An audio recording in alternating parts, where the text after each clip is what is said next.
Hello friends, welcome to Take Two for this Wednesday, the 3rd of April, 2024. I'm Jeannie, and I am so glad that you have decided to come along for the ride on this hump day. Well, today I'd like to talk to you about validation.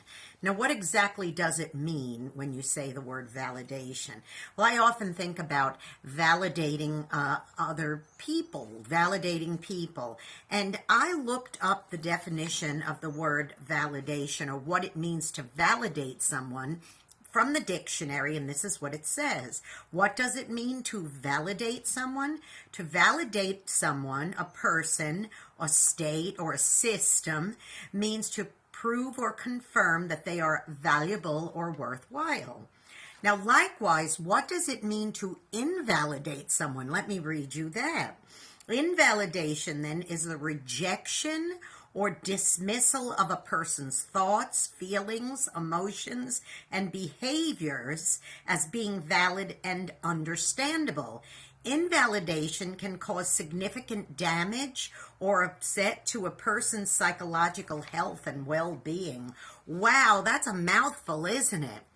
You know, quite often I'll see my great-nephews, Thomas and Jimmy, doing something. And like, for example, Jimmy is now playing musical instruments in his school band and just school concerts. And I get the privilege of seeing some of those videos that my sister, who's their grandmother, will send to me. Or sometimes I could hear them in the audience, especially after Jimmy's played the instrument, and I'll hear them say, "Great job, Jimmy, good job."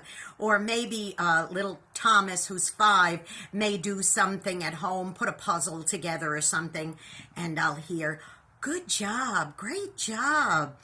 That's validating. That's because it's not that hard to learn how to play those musical instruments or to put a puzzle together, but it's a great accomplishment for a young child. And they should be validated to say, "Great job, you did a really good job." Now, if Thomas had put together the puzzle and a piece was missing or 2 pieces, you know, that happens too, especially when he was younger. You still say, "Great job, good job," because you want to validate. Now, what would happen if that put together puzzle was brought to my niece Jackie, and she looked at it and said, "Thomas, you did it all wrong. That's wrong. You don't know how to put together a puzzle." What would happen? You know what could happen? I'm going to read this again to you. Invalidation can cause significant damage or upset to a person's psychological health or well-being. That is one of those things that could just absolutely hurt them for the rest of their lives. And you don't want to do that. You want to constantly be a source of validation. Now, I'm not saying that you should let wrongs keep going by and never correct a child. Well, of course not. I think the right thing to do with a situation like with the puzzle would be to say, "You did such a great job.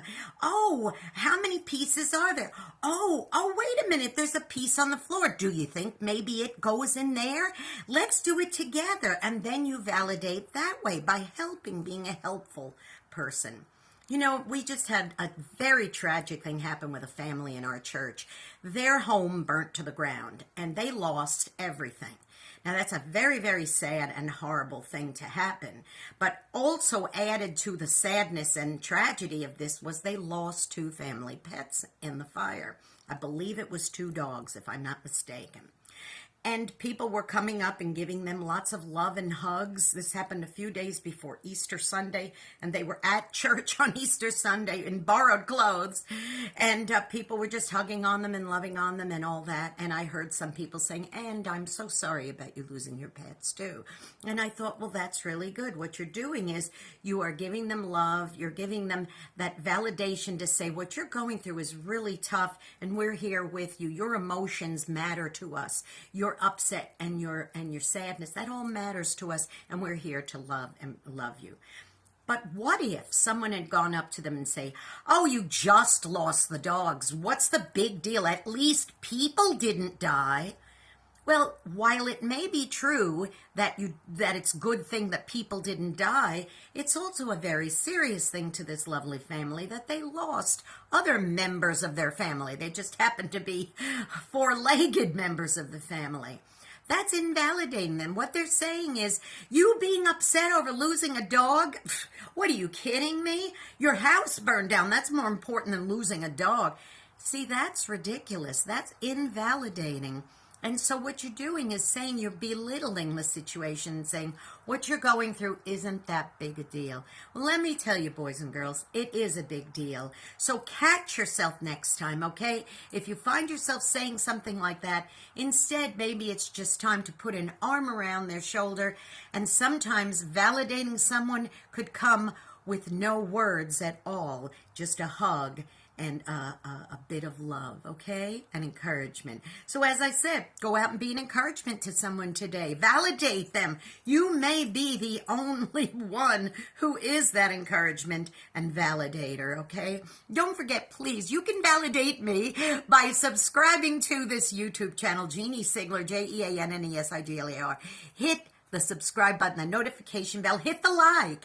Every like you hit will do something with those algorithms so we can get the word out about this take too, okay? So don't forget to hit the like button. It's really important, especially if you really liked what you're hearing, okay? And also don't forget, please tune into my program, Through the Eyes of a New York Woman. You can hear it every Saturday at ultimateoldiesradio.com on Saturday at 9 Eastern, 8 Central, AM and PM, and then you can hear an encore presentation on oldies700.com on Sundays at 4 Central, 5 Eastern, AM and PM.